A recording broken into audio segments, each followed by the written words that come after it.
Yeah, from what I'll be saying. I'm good to go. You guys are hot. I'm hot. Okay.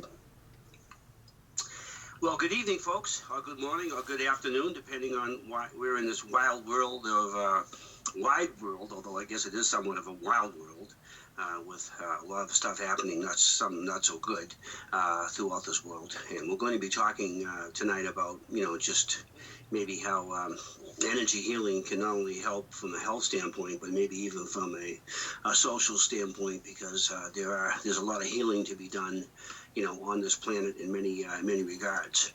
But you're listening to the Ordain Your Reality Show, and I am your host, Dr. Joe Donlin, and we've been running this particular show on this network here for about a year and a quarter, and this is actually the third network I've been on, but this one here is with Gemjin Radio, and the producer is Lucy Diamond. And so what is the show, Ordain Your Reality, for any folks that hadn't tuned in for a while, or anybody certainly that's tuning in for the first time? It's a show that we talk about a lot about, I guess, science in the standpoint of, I'm a noetic scientist, by the way, so basically I get involved with, in fact, both physics and metaphysics. And when you get involved with metaphysics, you're really beginning to, get over to that which is not able to be perceived by any of the senses. So we get into the realm of the paranormal, and we introduce many, interesting topics. And I have done a lot, and I have a lot of colleagues that have helped me a great deal, and they also do a lot. And I've coalesced and collated some of their material, along with some of my own, into plausible theories to explain, really the world of metaphysics. Very interesting. And just as a bit of history, everybody, if you go back about 2,500 years ago to the early ancient Greeks, two great Greek thinkers, one by the name of Parmenides and another one by the name of Heraclitus, had views about essentially what is now physics and metaphysics. And they used to have these interesting debates back and forth. And, they almost had an equal number of followers, if you would, listening to both sides. But they also shared a lot of stuff in common, and they took this kind of a holistic view that, in fact, the answer is, kind of within both. And, each one may be pushing their own, viewpoint, if you would, more on the physics end of things and more on the metaphysics end of things. But there's a lot of cross-sharing and so forth and so on, and there was acknowledgement that, in fact, what there is, or what reality is, or what we conceive of as being, the all, is really components of both that which can be seen, which means, obviously, when I say seen, we use that in a generic sense. We really mean perceived by all the five senses, touched, felt, tasted, heard, and seen, and that which is unseen, which of course means that none of the five senses can ever be able to perceive it. Now, what scientists have been able to do is extend the range of human perception tremendously. Okay, so we're aware of so much that we didn't even know about. I mean, years ago, you looked at a glass of water and you thought it was a glass of water, and now we know with powerful microscopes it's teeming with protozoa and other one-celled animals, and it looks like a veritable jungle. With under magnification, and and just don't worry about it. That's not bad. It's bad for you. They're very small, and it's actually part of the whole, biosystem. And of course, we're aware of so many different, wavelengths that we never would have been known about before, because all we could perceive in wavelengths were the visual light, and we could detect lower sounds than we could detect before, and higher sounds, and certainly more subtle tastes, and the list goes on and on and on. And of course, we can see things through sped up photography that we couldn't see otherwise, or through time-lapse photography. So we can see changes that we wouldn't be able to see, and we can measure things we wouldn't be able to measure, electron scanning microscopes, and certainly atom, smashes and so forth, most notably that in CERN. And of course, recently, the LIGO detector to be able to actually detect gravity waves. So, we're able to, once we, we have theories about it. It's the existence of things. We build machines, and then once they're perceived, they become part of our known world. They become part of what we call the physical world. But when we get into the realm of metaphysics, we're into a realm, it is acknowledged that if it exists, which of course I'm a metaphysician, so I'm not contending or debating whether it exists or not. We're getting more and more proof every day. But, I guess a very, very, limited thinking physicist, if there's any left out there, would think that, would maybe use the term if it exists, if the world of metaphysics exists, then we know that by definition, it'll never be able to be perceived by any machine. So in other words, it's outside of the realm of the physical. That's why we call it metaphysical. But we're saying, noetic scientists are saying, and I'm part of a group of them, that there is both. There is the physical and there is the metaphysical, and the two sides of them are kind of the yin-yang, if you would, of reality. So on this show here, I try to give support, theoretical support, and also, evidence is mentioned certain experiments and so forth that support some of the things that we talk about here in the show. And of course, much of it, because it's more interesting, to be honest with you, it deals within the realm of metaphysics. And of course, and that's actually the subject of almost every show we have. And of course, again, the subject of the show tonight. And I have on my show tonight, my guest who actually was on, 3 or 4 weeks ago, Tim Janakos, who's actually, by the way, when I ask everybody, I give the salutations of good evening, good afternoon, and good morning. In Tim's case, it actually is good morning because he's in fact, it's actually tomorrow morning. He's actually hailing in from Japan, and I'm with him again today. And Tim has, wears many hats. He's a songwriter. He's a musician. He's a philanthropist. He's helped an awful lot of folks. But one of the things that he's very much into is energy healing. And by the way, besides being into energy healing and successful with energy healing, he performed a number of energy healing calls on the show, and helped an awful lot of folks. And we heard some very good things about some of the folks that were on the show, that he kind of nailed it, and in some cases helped it. So we're hoping that more folks call in tonight with their own problems, and Tim can get into that kind of energy healing. Now, Tim's going to talk about this a little bit, but, one question that somebody would have is well, gee, maybe I'm here in the United States, or maybe I'm in Germany, and or maybe I'm in South America, and I'm not in Japan. So how can Tim help me? Because I'm pretty far away, and he doesn't know who I am. Well, the interesting thing about how this works, how this energy healing works, is that it makes very little difference as to whether or not you are present, because it is this kind of aura, it's this kind of connective energy field, and that actually permeates all the universe. And we're beginning to understand this now as consciousness. In fact, the next time we have a show that I don't have a guest on, we're not going to book a guest for that.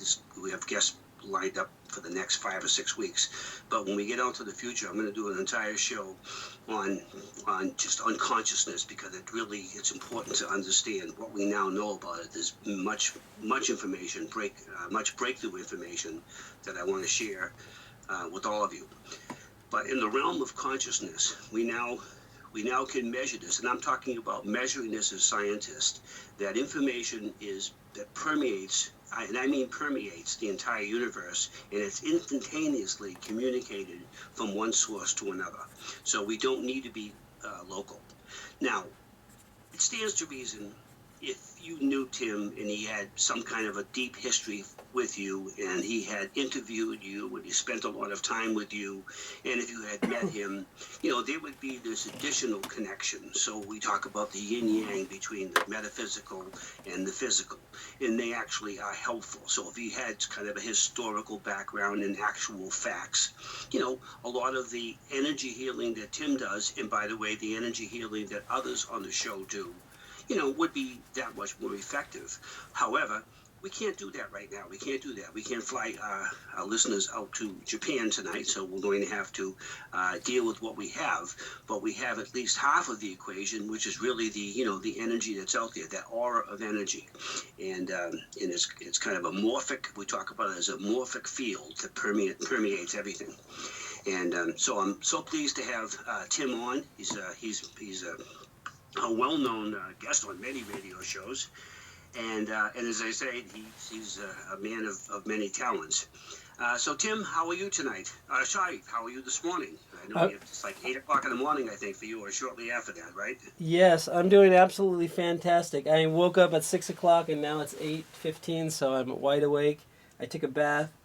I thought about what I was going to say on the call, and we're going to talk about, I guess, past life issues. So I'm excited about that. And I'm looking forward to taking callers and looking forward to talking about that. So a little bit more about me. I started out in this life, well, maybe in many lifetimes in the past, as a Buddhist. And I'm finding the more that science progresses, the more Buddhism and science comes together. And I have I think it's an hour or something talk on YouTube you can watch, which is the dialogue between science and Buddhism. And I'm just finding there's more, it's getting closer and closer to this understanding that the historical Buddha had in India, which was, I don't know how many years ago, 2,500 or more years ago, maybe, I don't know. But anyway, have you talked at all on the show about Dr. Santilli, Ruggero Santilli? He's the founder of what's called hadronic mechanics. Have you heard of that? Well, I heard of hydronic mechanics, which is interesting. He hasn't been on the show, but okay. I am somewhat familiar with that. But maybe you can just edify our listeners a little bit more about that. Yeah, I think what you said at the beginning intro will kind of tie this in together to past life issues. So, and why I can help people that are in other places.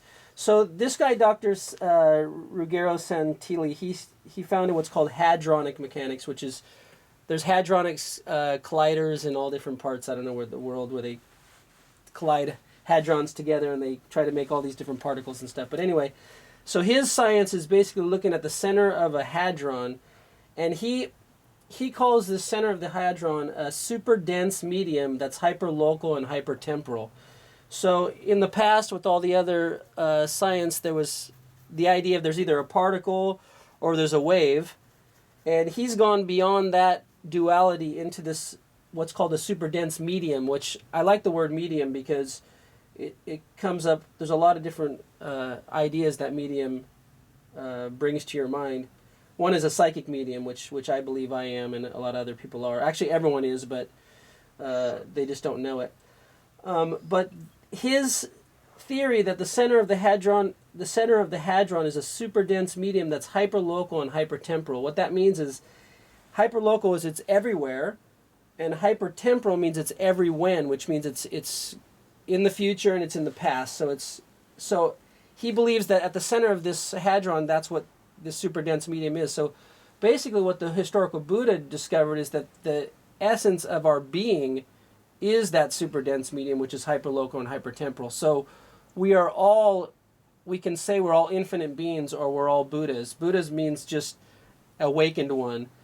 So we are all, if we do become fully awake, we have the consciousness of the past and the future all within us at this very moment.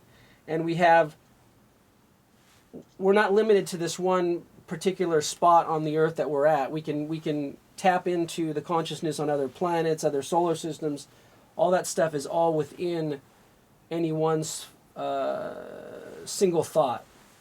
And in Buddhism, they call that what do they call it again?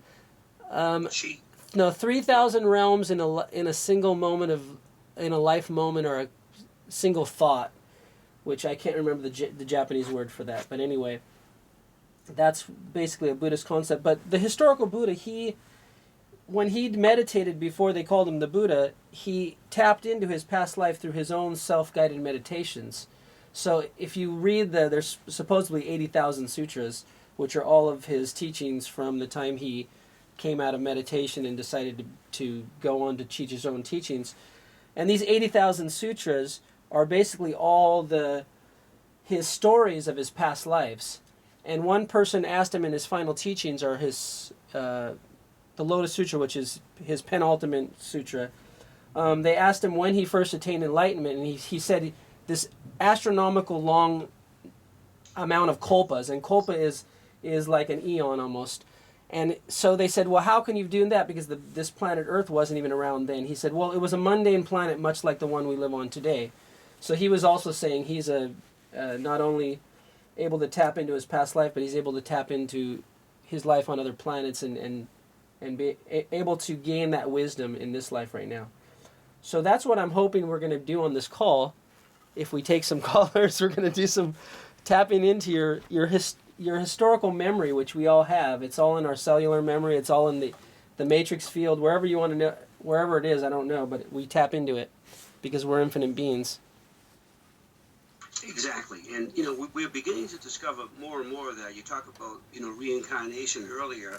And, of course, this theory's been out there for a long time. And in fact, so many theories are, I guess, beliefs. And I guess a skeptic would say, rumors or whatever of things that existed in the past. We talked about, and now science is really beginning to understand them at this standpoint, and also beginning to explain them. At first, what began to happen, talk about reincarnation, is that through some modern versions of hypnosis, where we go through regression hypnosis, we've been able to unearth, if you would, historical data from the person who was under, the hypnosis regression, and they have revealed, both men and women have revealed information that is not known to them, and there's no way at all that they would know about it. And it goes all the way back, believe it or not, into some cases, into our reptilian hindbrain, which is the first part of the brain. It's the earliest brain system, and they could then describe things in detail that in some cases was actually evidence, or was actually facts that we didn't even know at the time, and were discovered by paleontologists and so forth that were doing unearthing work, and they actually found out some corroborating evidence for information that was told during hypnotic regression. So this is not something that you could easily dismiss it, because it doesn't seem to be, this is not a coincidence to come up with something that wasn't even known ahead of time.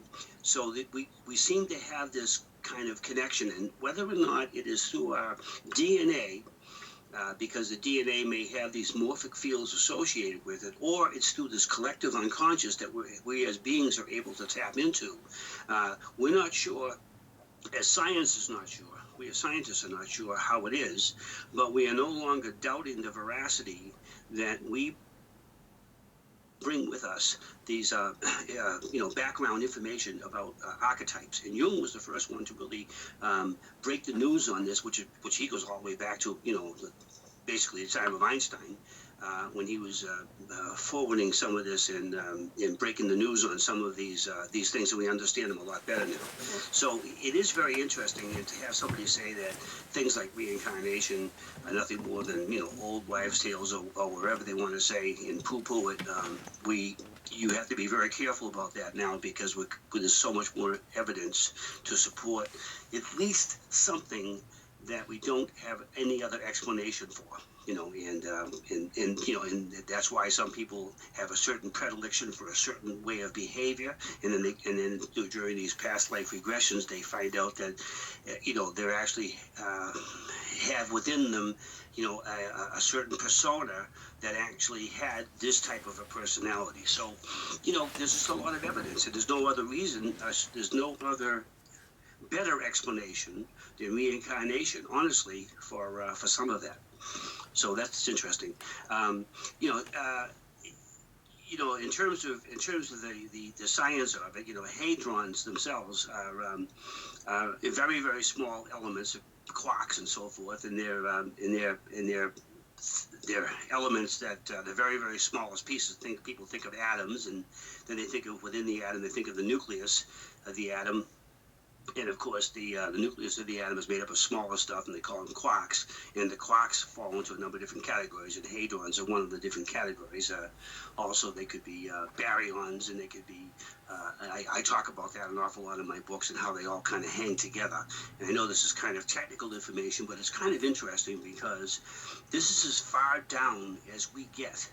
As physicists, as particle physicists, we don't have any knowledge of anything smaller than this, and these are so small that it's almost unfathomably small.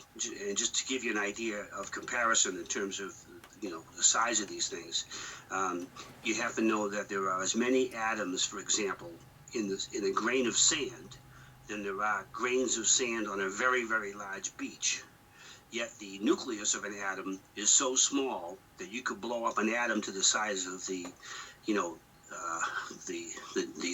astratome, and you'd barely be able to see the nucleus. That would be like the size of a grain of sand, and you could blow up that nucleus to the size of of another large stadium, and you'd barely be able to see these hadrons that are inside there, and these mesons and these baryons and so forth that are in there. And then, so we're not even thinking about trying to break them apart, because now we're into such an infinitesimally small, area that below that, all we can do is just conjecture as to what there is. And what's kind of interesting about that, you get down to just nothing but fields and energy, and a lot of physicists and metaphysicists are beginning to think that's the brain, B-R-A-N-E, the like a membrane between the world of the physical and the world of the metaphysical. Because when you get below that threshold, you're starting to get into measurements and distances that actually have no relevance. They're just so small that we'll never be able to know what is going on at that particular level and that layer. And now we're getting into just nothing more than theories, and we're beginning to realize that maybe consciousness is that. Perhaps it's fundamental energy, or it's fundamental matter. It doesn't even matter, no pun intended, at that point in time, because there is this kind of fuzzy oneness, okay, or just this fuzziness, oneness, if you will, that happens at that level.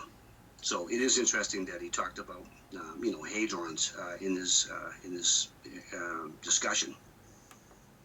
Now, so we talked for another 5 minutes, Tim, because then we're going to be talking a little bit about.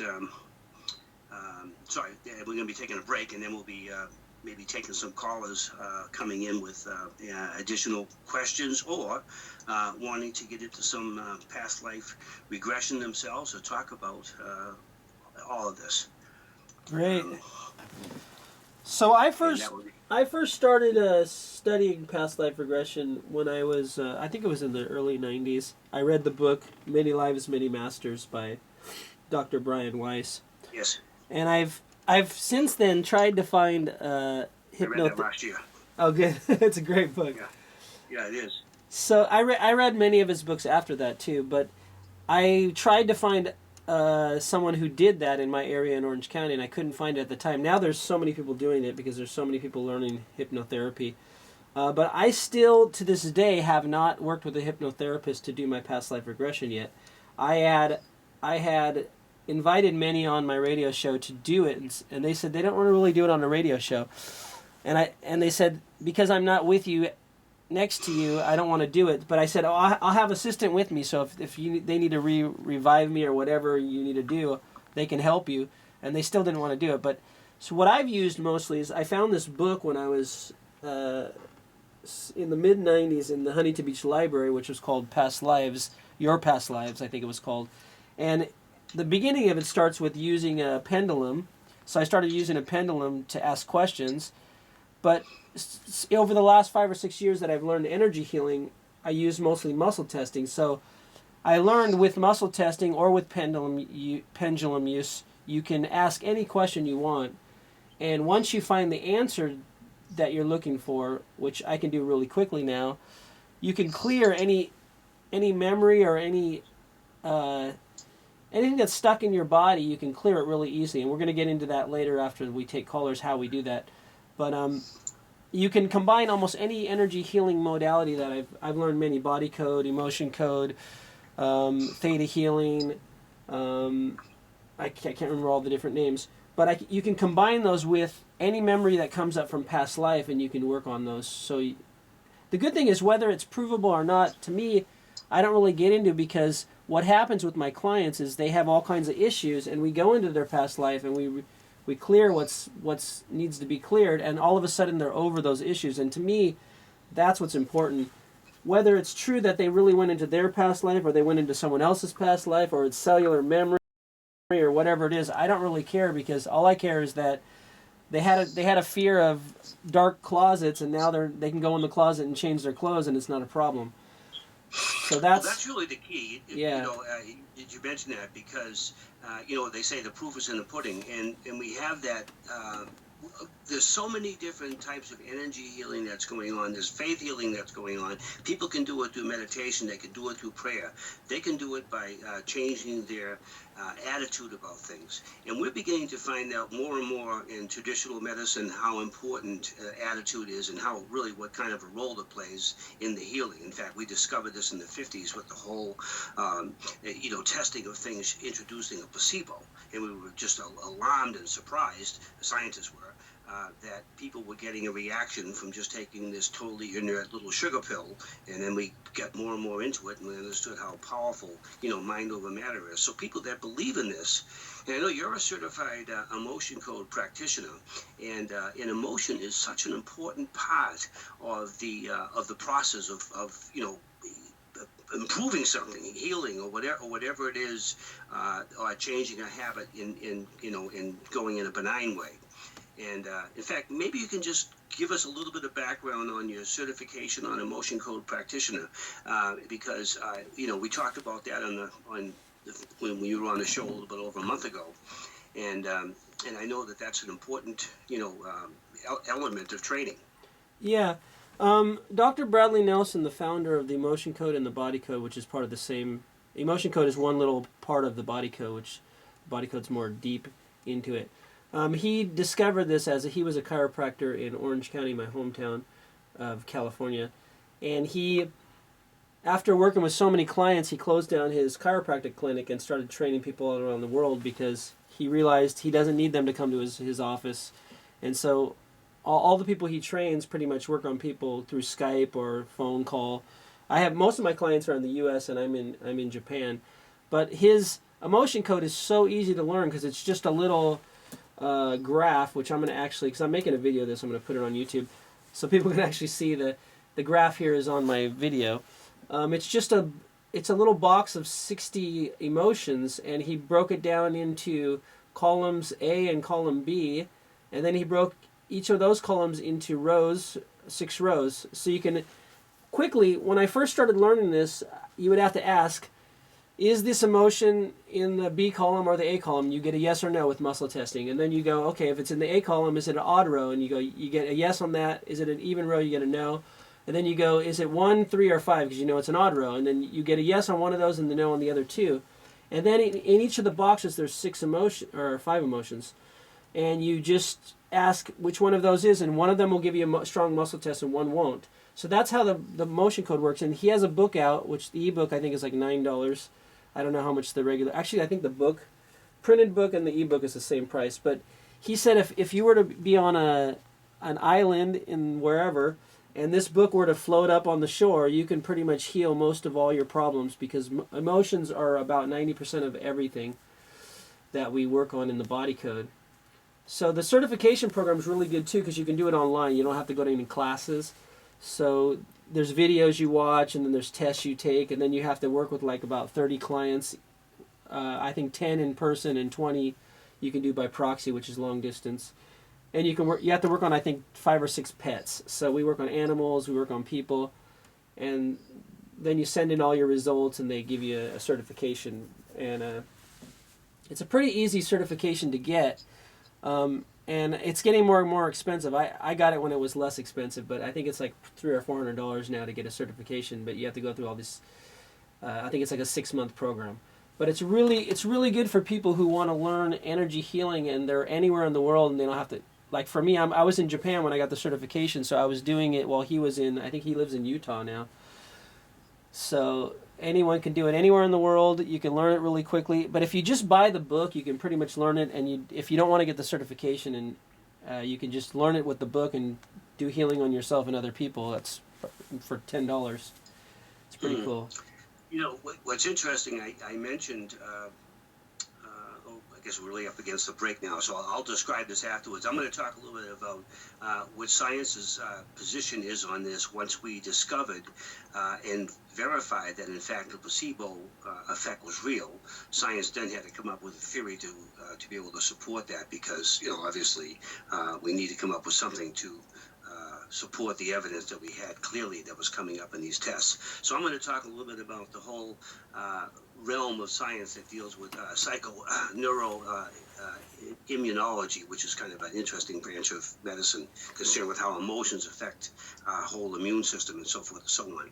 But we're really right up against a break right now, and then I'm hoping that folks are listening in the chat line or calling in or Skyping in or doing whatever they're doing to get on the show to actually get into. Now, what are some of the things that in particular you would like to do, Tim? You would like to help somebody go through some, in touch with their past lives, or do you want to get in touch with some of their current physical problems? What are some of the things? Yeah, whatever issue they have, I can work on. And if their body's ready to go into past life, will go into past life. It's pretty much based on their body what it's ready for. But usually I could ask, and we can go into past life because since that's what you guys asked me to do this show. But we can, a lot of times, the body won't be ready to go into past life, and it'll have to work on stuff that maybe early childhood things. But it'll all come up with muscle testing for me really quickly. Fair enough. Okay, well, folks, we're going to take a short break, and we will be back in about 2 or 3 minutes. So stay tuned, and we're going to talk about more about all the things we're talking about with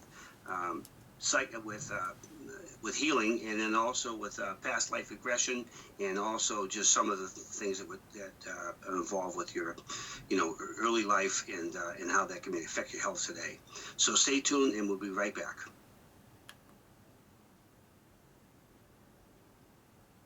Okay, guys, I'm getting calls, but it's not letting me add them to the Skype, so I'm just gonna. Okay. I'll call you guys right back. Okay.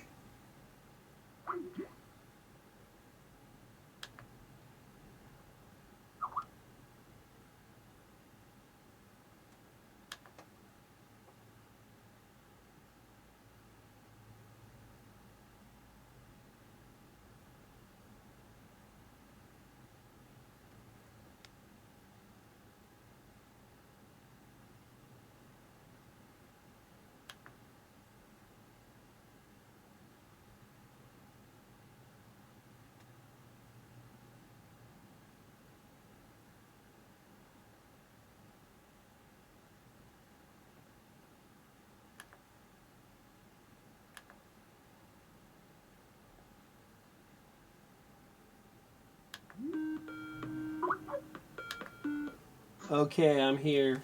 Hey, Lucy. Yep. Okay, great. Yes. All right, I'm calling in for my cell now to see. It says answering this call will put your active call on hold. Maybe you guys can try calling me. Okay. Let me just 1 second. Let me write down with you. Hold on. No, just hit the connect button. Oh, okay. Yeah, just to me though, not to the group. Okay. So should I hang up? Yeah, I'll hang up. You too, Tim. Okay.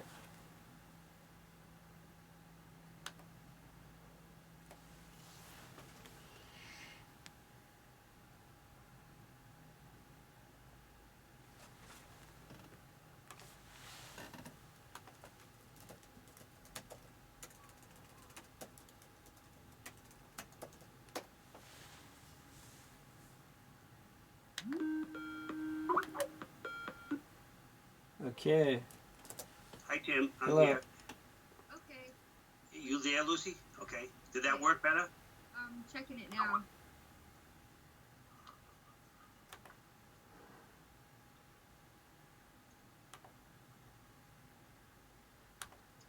It's still telling me the same thing. Joe, I have no idea what I'm going to do. Okay, so you get people who are trying to call in, but we can't connect them? Yeah, it says answering this call will put your active call on hold. So if I answer the call when it's calling, you guys go on hold and you can't hear each other. I've never had that happen before. There's usually a little button that says add to the call. I'll mention something as soon as we're back. Okay, I know there's a couple of people in chat that are on Skype. So if they call us, if they're on my Skype, I can hook them into the call. Okay. So just tell them, let me know in the thing. Okay. Sure. Okay. See where the commercial's at. Okay, if you're ready, you're hot. Yep. Well, folks, we're back, and this is your second segment of the show, and it's your host, Dr. Joe Donlin, and I'm here on the show tonight with Tim Janakos. And I was just talking about a branch of science that a branch of medicine, actually, modern medicine, relatively new, psychoneural immunology, which is a branch of medicine concerned with how emotions can affect the immune system, and it suggests that emotional states. It more than suggests, it actually has evidence to support the notion that emotional states affect our physical bodies through purely, medically understood means, specifically the body effects of neural hormones such as noradrenaline, vasopressin, cortisol, epinephrine, and so forth and so on. And these things are secreted by special neurons into the cerebrospinal fluid and intercellular spaces of the nervous system. But I think there's even more to it than that, to be honest with you. I think that there's actually a whole other, maybe morphic field that comes into play here. But certainly, these are things that we didn't understand. And certain emotions can inhibit these, like this whole fight or flight chemicals, which can comprise, part of the immune system and so forth. But all of this, even if that is the case, these are very subtle. And what we're saying is that your emotions, however it is that, whether it's to touch, whether it's through many of the things we talk about here in the show, they're having an ultimate effect on emotion, which is always why we say positive emotions are very important to have and maintain all the times, which is why you want to let go of hatred, let go of anger, and let go of envy and so forth and so on, because these things are actually poisoning you and actually making you ill. By the way, we have a lot of folks that are trying to call in, and we're having difficulty.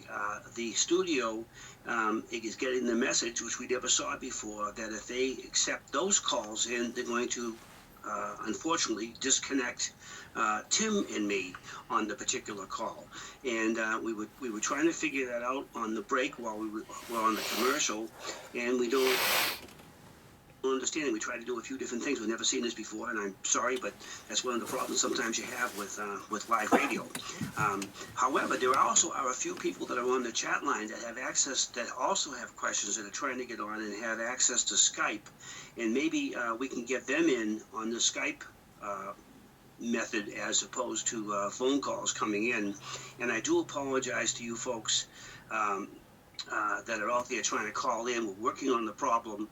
Please, just keep listening, and we're hoping to get it fixed, and maybe we'll have it fixed before the next, segment break. And again, I apologize. I don't have the answer to that.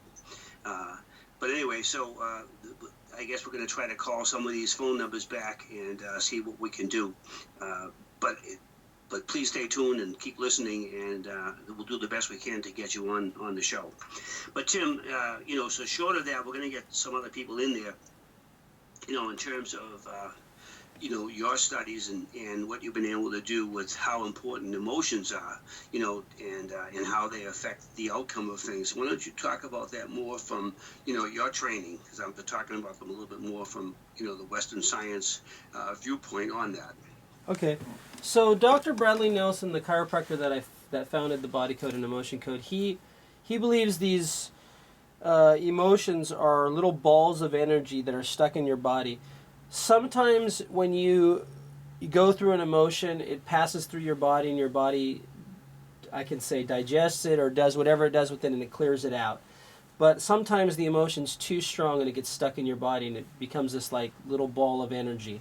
So the cool thing is he's shown in live classes how he could actually have one person on one side of the stage doing a muscle test and the other person on the other side doing the same muscle test for the motion. So they're doing a long distance one, and he can touch the person's body who's doing the proxy testing for the person on the other side of the stage. He can touch where that ball of energy is, and when he brings it to the surface, when we ask about a trapped emotion, it comes to the surface, it's this big ball of energy. And people can actually feel that ball of energy. It's like a colder sensation. And then right when we release that emotion, that area of the body becomes really warm right away. So it's really strange because he's doing it on one person on one side of the stage, and the other person is the actual person that's getting the healing done. But we're using the other person as a surrogate. And the person's body, someone can feel it over here, and it gets really cold once that emotion comes up. Say it's a trapped emotion in the shoulder, and it's this ball of energy, and they can actually touch the ball of energy outside of the skin. Like it's some of the balls are about as big as a cantaloupe, or some of them are smaller like a lemon, or some of them really small like a golf ball. But depends on how big the energy was of the trapped emotion. But it's really interesting that it shows like a cold sensation usually if you touch this trapped emotion on both person's body, the one that's doing the surrogate testing and the one that's the actual person we're working on. And then when we release that emotion, that area of the body will all of a sudden get warm, which is really interesting. So I'm sure they're doing tests with different scientists and stuff like that. I don't really get into testing with scientists only because there's so many scientists who have so many beliefs that are holding them back from accepting things that are outside of their box of thinking, that I don't really have time for it, because I'm here to try to help people overcome their problems, and that's all I'm really concerned with. I'm not really worried about proving myself right or wrong. All I'm worried about is people that have suffering from whatever disease or whatever symptoms they're having. If those go away right away, I'm super happy, and they're happy, and they tell their friends about me, which is why more and more people I'm getting around the world calling me up to do healing. Right. I'm a little bit on the other side of the equation because I am a scientist, so basically I try to go by that. But there's a great deal of scientists, a great deal of, I'm pleased to say, colleagues and folks that I've had some interaction with that are really doing some very good investigation. One comes to mind, David Hawkins, who's Dr. Hawkins. He's a very highly regarded MD. He's a medical doctor and also a PhD, and he's actively practiced psychiatry for, he's pretty old now, but he's been on, everything, Neil Lear Report and Today's Show and so forth. Anyway, so he really has ventured from the mainstream of his field. He conducted this is going to kind of go along with what you're talking about. He conducted this almost 30-year study which revealed that the human body actually becomes physically stronger or conversely weaker depending on a person's moods. And depending on, basically it's effectively the vibrational frequency of that. The mood basically translates to a vibrational frequency. And he goes through it. I know he's written, I know I have two of his books. They have almost the same kind of name. One was like The Power versus Force, and the other one was like The Eye of the Eye or something like that. I think he's got another one as well, but he talks about that. But anyway, during his research, he developed something that he would call the map of human consciousness, and he puts forth the notion that it reflects the energy level of various emotions. So he kind of a little bit like what you just talked about, but he breaks down the emotions into like an energy scale. So, for example, it starts very low, around 200, okay? These are low base emotions, and then they go higher and higher. So, in fact, they actually start lower. They start all the way down to 1, and then they go up to, say, 1,000. And so anything less than, say, 200 or 250 kind of, low emotions or bad emotions that actually have harm, and the ones that are after that are helpful. For example, the negative ones would be, fear and anxiety and craving and anger and hate and envy and those kinds of things. And higher emotions would be uplifting with willingness and optimism and acceptance and forgiveness. And understanding and love. Of course, love is way up there, and reverence and joy and serenity. And that's why we talk about that. And those all heal the body. And they only, so we talk about feeling down or feeling up. Well, it's very interesting. We've been saying that for years, and he measured them from literally a power standpoint. The good news in all of that, besides having science kind of support what you've been saying, Tim, is that powerful emotions higher emotions have a higher frequency. And by definition, law of thermodynamics, higher frequencies override weaker frequencies. In other words, they're more powerful. They're more powerful frequencies. And these more powerful frequencies override the other ones. So you can, it is easier to become uplifted, honestly, than it is to become, feeling kind of down. So that should be a natural, state of our being, if you would. But we have so many things that go on in our lives today that kind of do drag us down. But a natural state should be higher than that because, the body wants to be healthy. The body tries to be healthy. So, so an awful lot of it is based on that. And this is in perfect accord with the laws of thermodynamics, where, as I say, more powerful vibrations always overcome weaker ones. And, but anyway, so it's, as I say, some of it, I'm getting into the science of it, but it's important to me that it matches up, because we shouldn't have things at odds, if you would, between, some of the theories, if you would, within the laws of physics, say, and the ideas within the study of metaphysics. They shouldn't be contradictory. They should actually be matching up, and what you're talking about matches up very, very well. So I have, at least I'm getting some questions in from the chat, so maybe we can talk about that. One of the guests from the chat line is saying they have an issue with progression to move forward, and so I have an issue with my progression to move forward. How do I remove this block? Okay. And what would you say to that, Tim? So what I'm going to do is I'm going to ask you to be a surrogate for this person. Now, the good thing is I don't even have to know the person's name, because the person is typing on chat, and we know that person, your body knows, my body knows on a deep subconscious level who this person is. They wouldn't be contacting us if they didn't know us on a deep subconscious level. They wouldn't be on the show. So if I can get your permission, Joseph, to be the surrogate for this person, I'm going to ask you some questions, and you're just going to say yes for that person. Does that sound cool? Whoops. Where am I? I got to call. Huh? From the 808. Okay. Okay, we have someone. Good. No, we back live on I'm going to pop you back the air. now, okay? Yeah, we're here. Okay. So let's take the 808 area code person, yes. Hang on just 1 second, Chip. So, folks, we're back live, and we did get the glitch fixed, and we have a caller in from the 808 area. And sorry for that sudden commercial, because we were in the middle of trying to get this solved, and we kind of had to go. So, caller from 808, welcome to the show. And who is this, please? Hi. Hi. This is Shannon. Actually, Tim, it's Shannon from Huntington. Cool. And very nice. Well, Huntington, California? Huntington Beach. Yep. Huntington Beach. Oh, I know the area well. I was just out there a few weeks ago.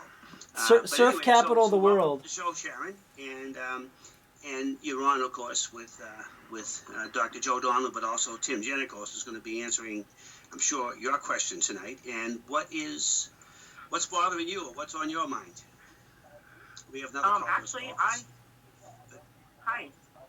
Hi, Tim. Yes. Hello. Pardon me. Well, yeah, we're just going to go one at a time. So Sharon from Huntington Beach area is going to go first, but other callers, just hang on for a second. Go ahead, Sharon. Hi, Tim.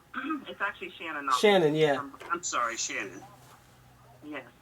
How are you? Excellent. Good to hear from you again.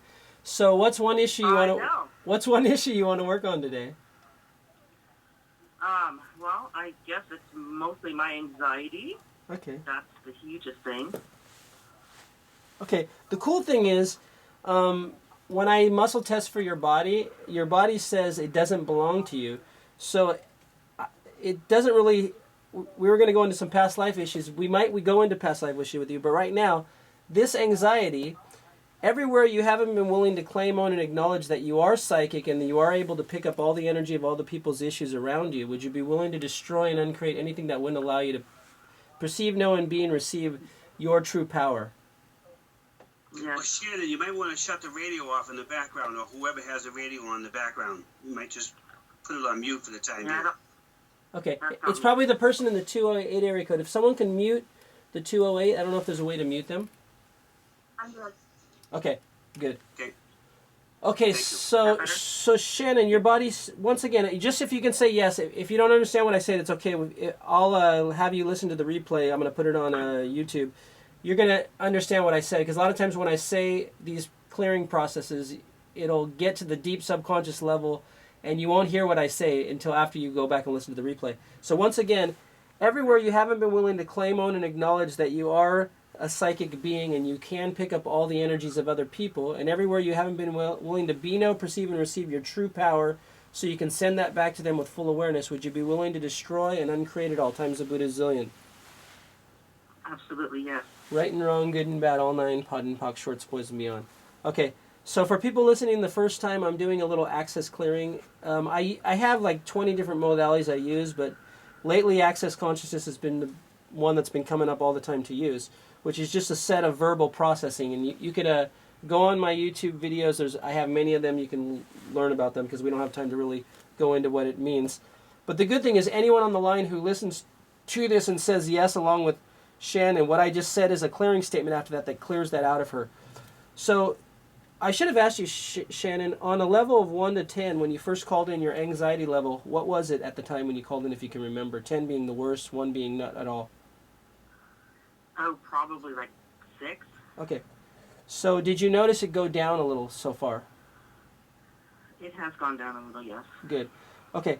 So is there something else? Yeah. Okay, so we could go into past life issues. So do we... Okay, last life. Okay, so your body thinks you were a male in your last life. Whether you were or whether you weren't, don't worry about whether this is true or not, because it might be stored memory in your body from your grandfather or your uncle or whoever knows. But anyway, your body thinks it's you in a past life when you were a male.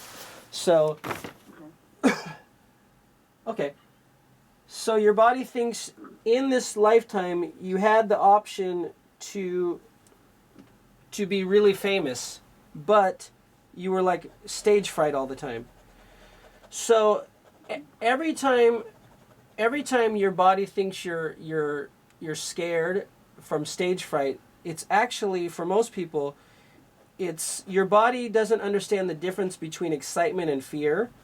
So when you go on stage, you have the potential to change many people's lives with what you do in your performance, whether it's a talk or whether it's a dance or whether it's whatever, or musical performance. And that excitement of what your possibility is creating is, your body thinks of it as fear. So everywhere you have in that lifetime misapplied and misappropriated excitement as fear, would you be willing to destroy and uncreate at all times of Buddha zillion? Yes. Right and wrong, good and bad, all nine, pod and pock, shorts, boys, and beyond. And everywhere you thought, because every day you're stepping onto the stage of your life, and you think you're afraid of what the possibilities are, instead of you being completely excited because you have infinite possibilities before you, and you have infinite ability to transform any reality into something positive for you. Everywhere you've misdiagnosed that as some kind of fear, when it actually is just excitement, because you know your true potential is beyond anything this reality can really fathom, because you're an infinite being. Would you be willing to destroy and uncreate everywhere you thought that was fear? Yes. Right and wrong, good and bad, all nine, pod and pock, shorts, boys, and beyond. Okay, so the level of 6 that went down, what would you say the level is now in your anxiety? It's probably close to a 4. 4, okay. So is there something more in Yeah. this life? Yeah, do we need to do anything more with past life? No. So we're going to do something on this life. Okay, so there's a trapped emotion. We can do trapped emotions from past lives too, but your body says it's from this life. It's failure. Do we need yeah.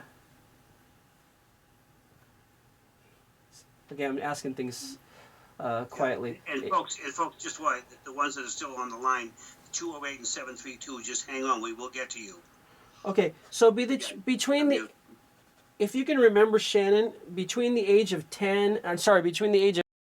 8 and 10, something that made you feel extreme failure that got trapped in your body, does that bring anything to your mind? Between the age of 8 and 10?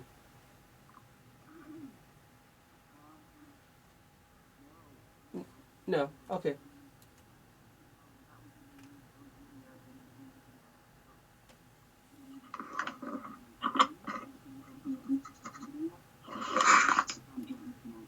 Okay, for some reason, Shannon, when you're talking, we can't hear you, but that's okay.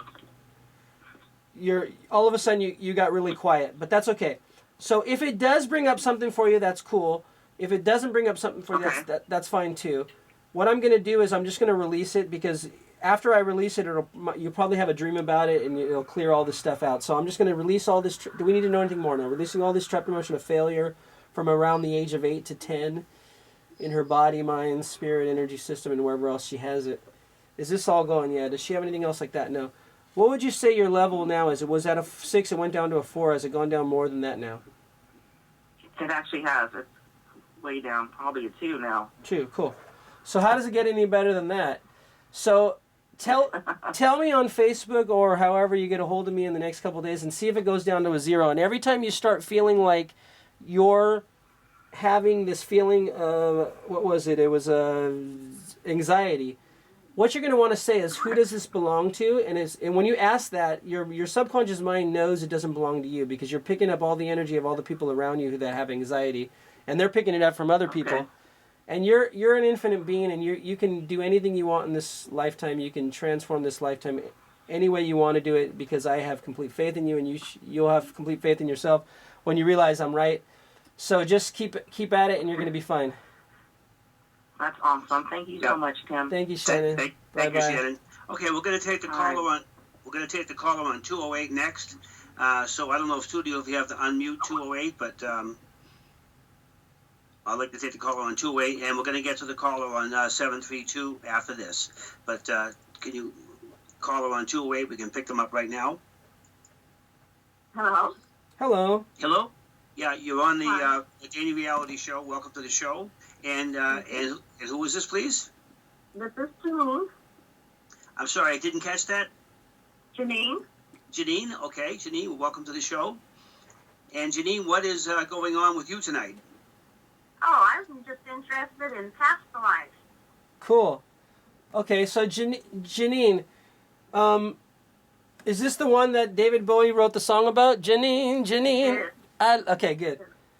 Okay. Yes, it is. Good song. That was from the Ziggy, the first major debut release of his Ground Control the Major Tom album. Okay, so Janine, what would you like to with your past life? Is there any issue that you want to overcome? Because that's the best way to tap into your past life. If there's anything you want to try to overcome. I would say people pleasing. People pleasing.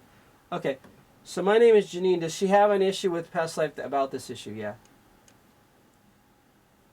Okay, last 2 lives. Both of them? Yeah. Okay, and for some reason you, just like Shannon, your body thinks you were a male in both of those last 2 lives. But you weren't like her being famous. You were just different. Okay, so let's work on the last life. You have trapped emotions from that lifetime. So let's see. Okay, so on a level of 1 to 10, if your discomfort or your anxiety or your whatever over your inability or ability to please people, what would you say your discomfort level is? 10 being the most displeased with how you are with pleasing people. I'll say 8. An 8, okay. Okay. So, confusion is the trapped emotion that's coming up from your last life. Do we need to know anything more about it? No. Does she have more than 1, more than 100, more than 1,000? These hundreds of trapped emotions of confusion, can we release them all at the same time? Yeah. Do we need to know anything more now? Okay, releasing these from her last life that she was a male and any other lifetime that she had it, and her present self and her future perfect self and wherever else it might be. Is this all going? Yeah. Does she have anything else like that? No. Okay, so right now, if you think about having to please people, what would your discomfort level? Has it gone down from an 8 now? It's hard to tell. Yeah, okay, so something like that's hard to tell. So let me just say, everywhere you thought, I'm going to do a clearing, another access clearing that'll help on you and everyone else who's listening in, whether you listen to my YouTube video that I'm going to put online later, the replay. So everywhere you thought anyone else's projections, expectations, judgments, separations, and conclusions have anything to do with you, would you be willing to destroy and uncreate all of that times a Buddha-zillion? Yeah. Right and wrong, good and bad, all 9, pod and pock, shorts, boys and beyond. So the reason people do judgment is because anytime you're being an energy that is too much for another person, they have to go into separation because oneness is happening.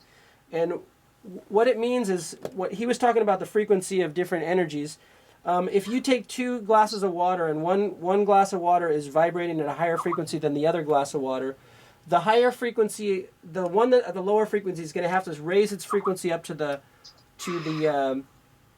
higher frequency glass of water. So when you are willing to be an energy that no one else is willing to be, people have to go into judgment of you because they are noticing that in order for them to fully accept you as a person, they have to raise their vibration, and that doesn't feel comfortable for them. So everywhere you're trying to dumb yourself down to be accepted by the people who are choosing to be inferior and choosing to be pathetic, would you be willing to destroy and uncreate all that times a Buddha-zillion? Yeah. Right and wrong, good and bad, all 9, pod and pock, shorts, boys and beyond. Okay, should we work on it? No, we don't need to work on past life with you. Your body says it's fine with the past life. So is there anything else about this issue? Yeah, is it on the body code chart? Yeah. Okay, let's go to the body code chart, which is an energy. Okay. Offensive energy. Okay, so you have courting. Courting is just an energetic connection with other people. Is it all from this life? Yeah. Is also from other lives. So last 2 lives, last 3 lives, last 4 lives, last 5 lives, last 6 lives, last 7 lives, last 8 lives, last 20 lives, last 50 lives, last 1,000 lives, last 1,000,000 lives, last 1,000,000,000 lives, last zillion. Okay, I'm getting a yes on everything. So probably what's happening is everyone on the call who's calling in, who can't get in, who want to call in, I'm picking up all their energy. So I'm going to just release all the courting. Courting is just energetic connection to people, which causes quantum entanglement with them. So I'm just going to release it all from everybody. And everyone's going to be set free to be themselves and not have to be tied to all these people's energies. So releasing it all from everyone and everything through all time, space, dimensions, and realities. Is this all gone? Yeah. Okay.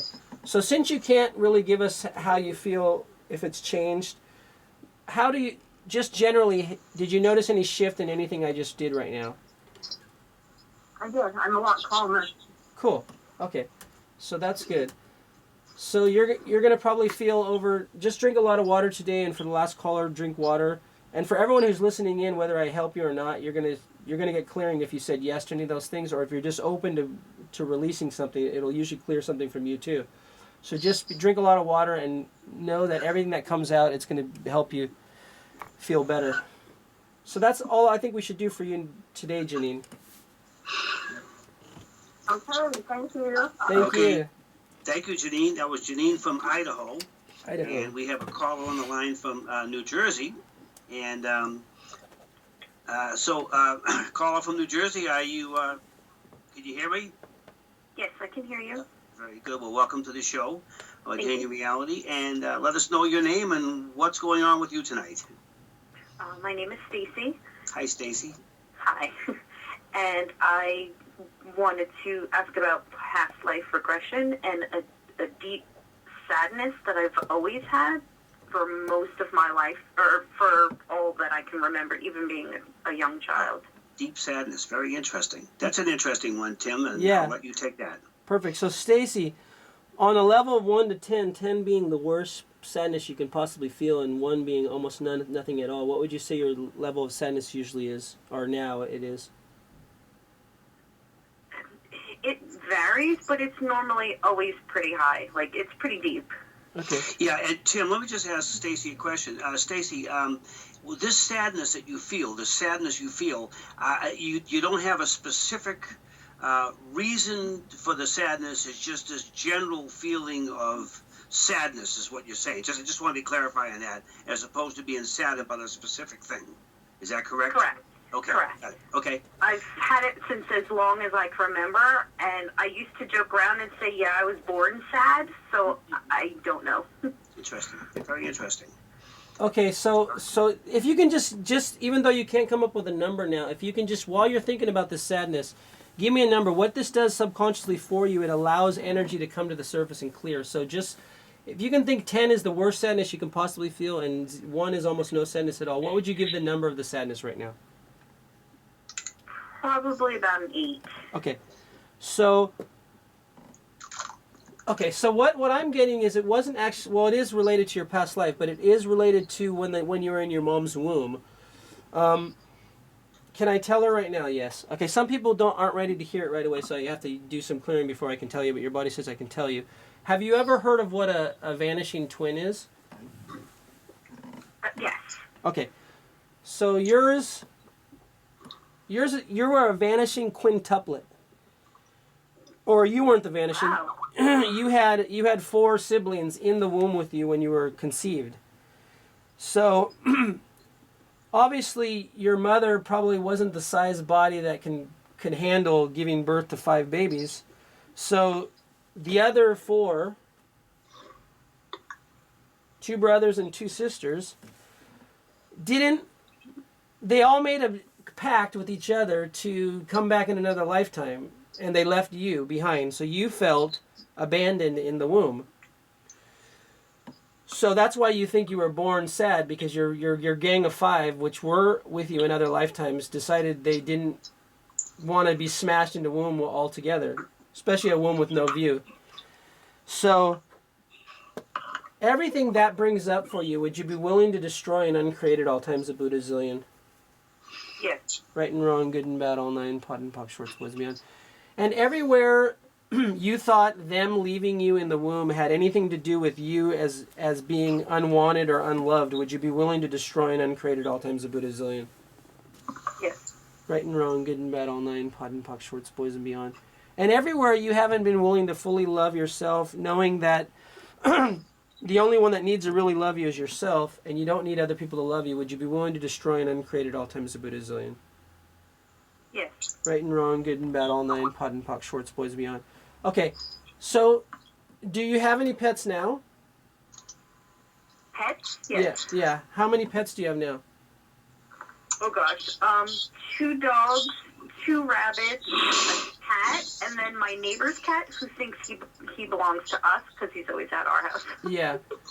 So what I'm getting is, I don't know which one because it'll take longer. When I work on a private client session, I'll go into all the different genealogy of them. But I'm getting the one that thinks he's your pet is one of the siblings in your womb, and with the other ones, I don't know which ones, rabbits or dogs, are also the 4. So the 4 are with you now.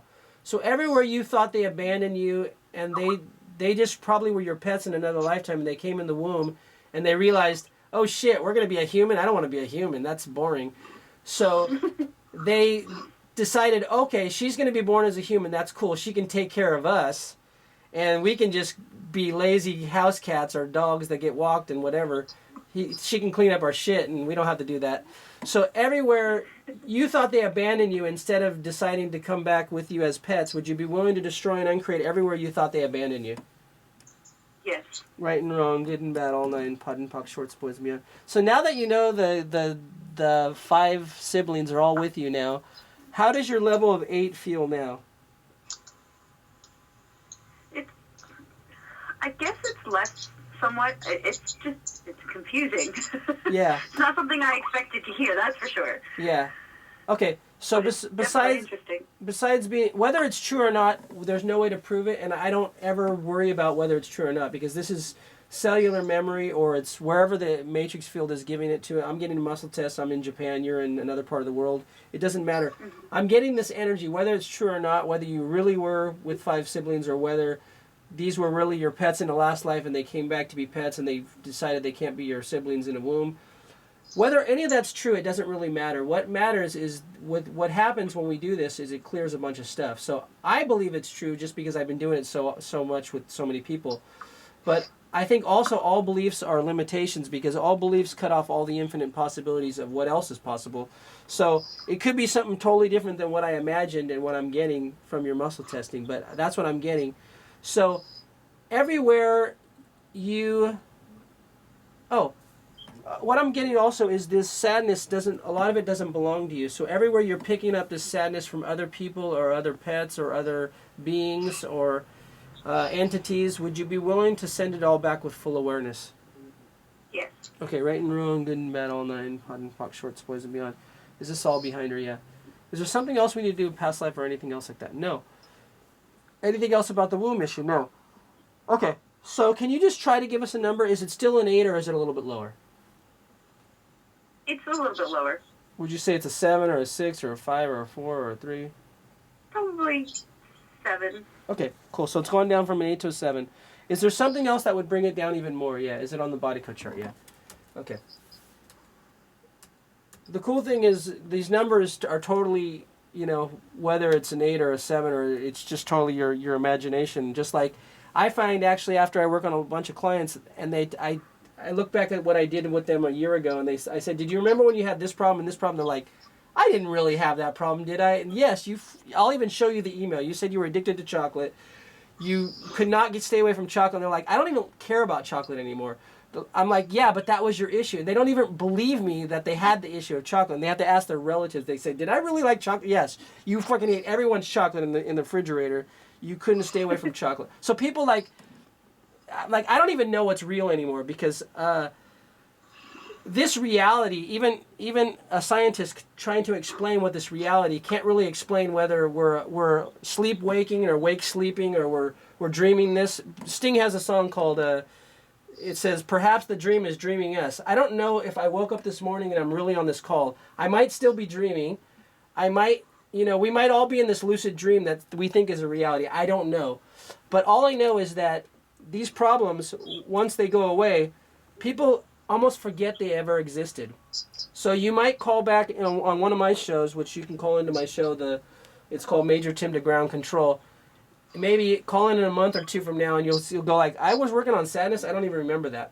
So when that gets to that point, that's when it's really cool. So hopefully it'll get to that point in the future. But I'm glad it went I'm glad it went down at least one point in your mind. So that's a start. Right. And to add to that, as well, Stacy, reality is in the eyes of the beholder. We don't just know that from a philosophical standpoint. We know that from a scientific standpoint. So, to perceive sadness, you're perceiving your own reality, and you can alter that reality. You can change that reality to literally be perceiving happiness, because especially if you have, let's face it, I don't care how up you are. If something tragic happens, you lose a sibling or something, horrific happens. If you were over in Belgium, and the person right next to you, your loved one, was just killed by a suicide, you can't just say, okay, I'm just going to be happy. It takes a while to get over that. But when you have this feeling, this heaviness over you, this sadness hanging over you, you have to realize that, just as Tim's saying, you're creating that. Now, not consciously creating it, but unconsciously creating it. It could be from the fabric of your being. It could be from any other particular source. But you actually have a conscious way, and as well as an unconscious way, to override that. Now, you can make the choice to be happy. You have this ability to make this choice to be happy.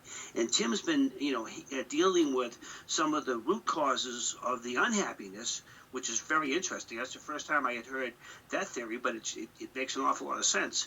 And but the other side of it is that you can choose to be happy. That's understandable. So let's do this clearing for you and everyone else who might be listening in. Everywhere you haven't been willing to claim on and acknowledge your infinite ability to be extremely joyous and happy, would you be willing to destroy and uncreate all that times a Buddha zillion? Yes. Right and wrong, good and bad, all nine, pot and puck, shorts, boys and beyond. And what is the benefit? This is, okay, you're just going to, there's no right or wrong answer, but just think what comes to your mind. What do you love about being sad? I think I'm just comfortable. Yeah. So everywhere you've tried to be sad and prove that you're sad in order to feel comfortable, would you be willing to destroy and uncreate it all times a Buddha zillion? Yes. Right and wrong, good and bad, all nine, pot and puck, shorts, boys and beyond. Okay. And what's the... I'm trying to think of the word. Everywhere you've made sadness so much a part of your identity, and you weren't willing to give up that sadness because you wouldn't know who you were, would you be willing to step into the infiniteness you truly are that is unknowing, beyond perception and beyond a character or beyond any role you can play, so you can be undefined and not have to hold on to the sadness to define you? Would you be willing to destroy and uncreate anything that wouldn't allow that times a Buddha zillion? Yes. Right and wrong, good and bad, all nine, pot and puck, shorts, boys, man. It's just okay. There's something else on the body code chart I'm going to do now because it just finally came up. You have a misalignment. It's an organ misalignment. Why this relates to this, I don't know, but everything's connected. Your colon's misaligned. Is there an underlying reason why her colon's misaligned? No. Could I just realign it? Yeah. Okay, realigning her colon and anything else in that area or any other area that's misaligned. Is this all aligned? Yeah. Is there something else on the body code chart about this? Yeah. Is her colon happy? Yeah. Okay, so something else here. Okay, there's a toxin, EMF spectrum radiation. It's color radiation. Okay, do we need to know anything? No, but it's the color purple. For some reason you have too much purple in your spectrum. So can I release this color radiation of purple? Yeah. Releasing all the excess purple that she has in her energetic spectrum. Is this all gone? Yeah. Does she have any other? No. Does she need some other color in her spectrum? No. Is there something else? No. So now if you can tell me it was down to a 7, you believed it was down to a 7, has it gone down any lower than that in your sadness level? Well, it's funny because purple is my favorite color. Interesting. And you also say you're comfortable. You also say you're comfortable with being sad. Yeah. Also interesting. Which purple to me, I love purple too, but it makes me sad. It makes me like I think of Purple Rain, the movie, and oh yeah, true. I love that. That is a sad movie. I love that. I love the movie, and I love his song Purple Rain. I think of all of his songs on the album, that's the best one. But there is a sadness to it. And actually, my brother was working in Huntington Beach in McDonald's back in the 80s, and he came up with his purple limousine through the drive-thru, and he ordered a Big Mac, and he got out of the car and went to the bathroom, and his big bouncer walks out with him, makes sure no one does anything to him or asks for ID. But anyway, so everywhere you're trying to make your life like the Purple Rain movie, or trying to be, yeah, all the sadness of purpleness that you're trying to envelope, the sunshine you could be receiving and perceiving, which is all the orange and yellow colors that you're trying to hold back. Would you be willing to destroy and uncreate everything that wouldn't allow those yellows and oranges to come through now? Yes. Right and wrong, good and bad, all nine, pot and pop, shorts, boys. I really love purple too. That's my favorite color. So, and actually the funny thing is I stopped writing sad songs. Well, no, because I just wrote one about a year or two ago. My first 10 years of writing songs was like the really saddest songs you can ever imagine. But I kind of can't write sad songs. Occasionally I'll write a sad song, but most of my songs are so positive now, I just can't get into that energy anymore. It's like I have so much positive energy. It's like a raw feeling energy. Yeah. So everywhere you thought in order to prove that you're alive and you're feeling, you had to dive deep into the sadness of everyone's stories and everyone's reality that they're choosing to make themselves sad because that's the only way they can feel comfortable on this planet because it's going through a lot of crisis right now. Would you be willing to destroy and uncreate everything you're holding on to about that right now? Right and wrong, good and bad, all nine, pod and poc, shorts, boys and beyond. Okay, what I say when I mumble that right, wrong, good, bad, all nine, pod, poc, shorts, boys and beyond, I have that. That's the Access Consciousness Clearance Statement. I have a 50-minute video explaining that on my YouTube page. Rika Zimmerman, who's explaining that, she is my mentor in Access Consciousness, even though she left Access Consciousness. So everyone can go to that video and watch that. Okay, so your body says that's all we should do right now. It's probably going to come to you more awareness, and it's going to go down lower throughout the night. You'll probably have dreams about when you were in the womb, or you might have whatever. You might have more connection with the dogs and cats or the rabbits that are your previous siblings in the womb. You'll see. Okay. Cool. How do you feel now, Stacey? I wanted to actually ask a question. Go ahead. My mother actually lost 2 babies before my brother was born. Would that have anything to do with it as well? Yeah, your body's thinking those were the same. But you were born before your brother? No, I was born after. It was my mother lost, I think it goes a female, then a male, then my brother was born, then I was born. Yeah, and your body's saying you were one of them too. Okay. So you were born first to just see if your parents were ready for you yet, and you were like, no, they're not ready for me. And then your brother had to come in and get them warmed up to being parents, and then you said, okay, now I think they're ready, I'll come in. So everywhere you were holding on to that life that you gave up in the womb, or you thought you couldn't do it, or whatever, would you be willing to claim on and acknowledge that you are an infinite being from all time, space, dimensions, and realities, and you are that person, and you always will be that person, and you are everyone and everything. Everything that wouldn't allow you to claim on and acknowledge all that, would you be willing to destroy and uncreate it all? Yes. Right and wrong, good and bad, all nine, pod and talk, shorts, splits me out. Okay. Your body says that's good. So he was asking, how do you feel now? Actually, not so bad. I mean, it's still, I'm kind of thinking of it, so it's still there in the present, but I'm sure once I go to sleep and relax and really just let everything go, I'm sure it'll help. Cool. Well, let us know. Yeah, we are too. Oh, definitely. Yeah, too. The number to call in, folks, by the way, is 781-325-4569. If you have, we can probably take one more caller.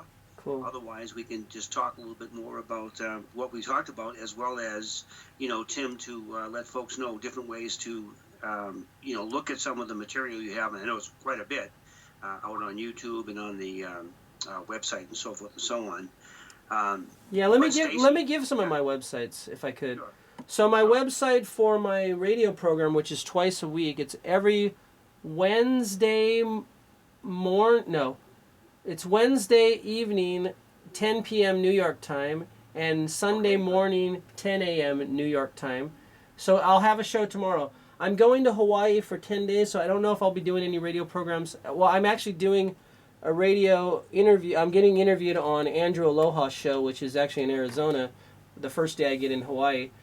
I might do one of my calls during that 10 days, but I don't think I will. So I'm going to take a little break from the healing calls. But after I get back on the 13th, I get back from April 13th, I'm going to start another call then.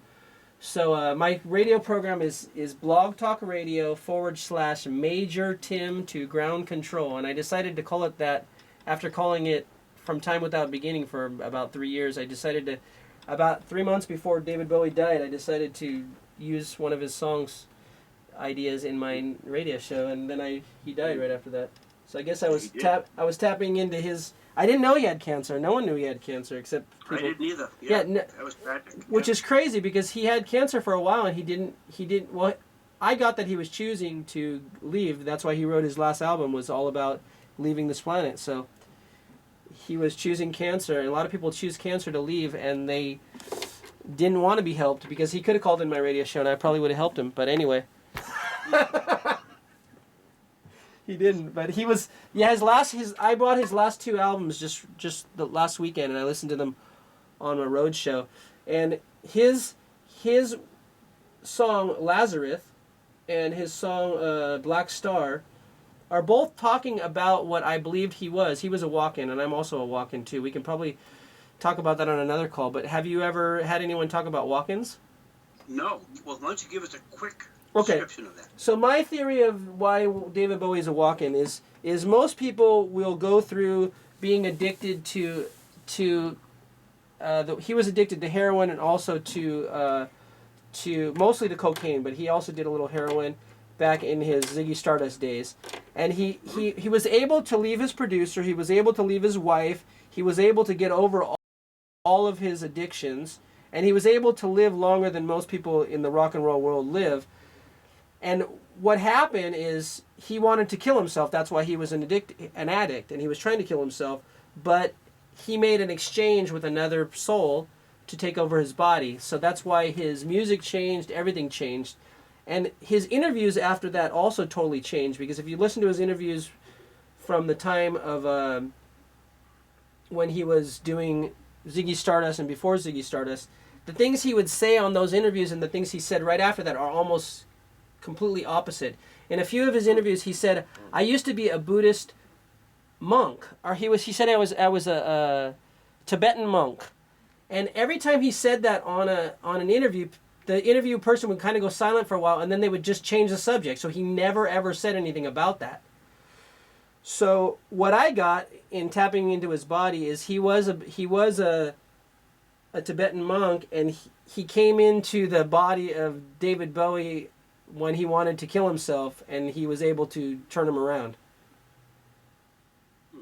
Interesting. So the old David Bowie left this world in 1970, I would say 75, 76 or so, and the new David Bowie still had all the cellular memory and all the brilliance of songwriting, and actually more so. I love his early David Bowie stuff. I love his late stuff. I love his middle stuff. I love every generation of David Bowie. He changed himself so many times, but he did evolve. Yeah. Yeah, he evolved so much. But his music is so deep, and I don't even think he understood his music, because he would be interviewed on what the meaning of his music is. And as a songwriter, I wrote 60 songs. I can't really tell you the meaning. Every month and every year, the meaning of my old songs changes, because I'm getting new revelations of what I was writing about 20 or 15 years ago. And I didn't even realize I was writing it about that, because I never studied those things. And now that I look back, I'm like, wow, I was writing about all these things that I had no knowledge of, at least from this life. So I was tapping into previous lives, or I was channeling, or whatever. I don't know. Interesting. Yeah. So we only really got a minute or two left, Tim. So why don't you just give us more ways to get in touch with your website and so forth and so on, and show. I mean, even if you're just repeating what you said earlier. Yeah, my regular website is www.tj, which is Tim Janakos, music. So tjmusic.org, as in orgasmic, or organization. And my Facebook, I'm the only Tim Janakos out there, so you can search Tim Janakos. I spell it Janakos. I pronounce it Janakos. It was originally probably Giannakopoulos, but that was my ancient relatives. I've been calling you Janakos all this time. That's okay. Everyone calls me Janakos. You can call me anything, because I'm an infinite being. I am that, and I am everything else. I am he as you are he as you are me, and we are all together. Because I am actually, that's just one of the many characters I've played in this lifetime. And I'm playing many more characters in the future lifetimes, and I've played many characters in my past lifetimes.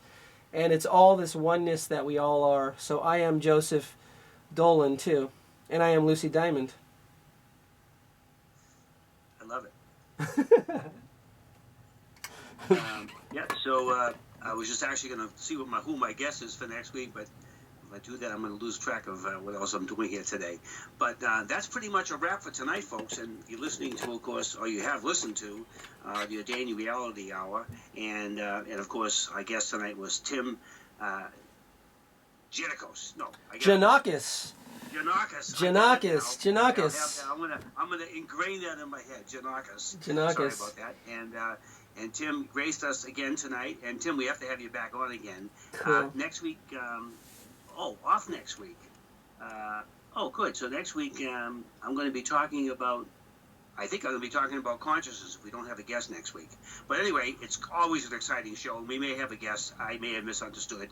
But if we don't have a guest, I'm going to be talking about the power of consciousness and some of the latest breakthroughs that are kind of tying science the world of physics and the world of metaphysics together. And the common denominator, by the way, is consciousness. Consciousness exists in both the world of metaphysics and now in the world of physics. And it's kind of bridging the two sciences.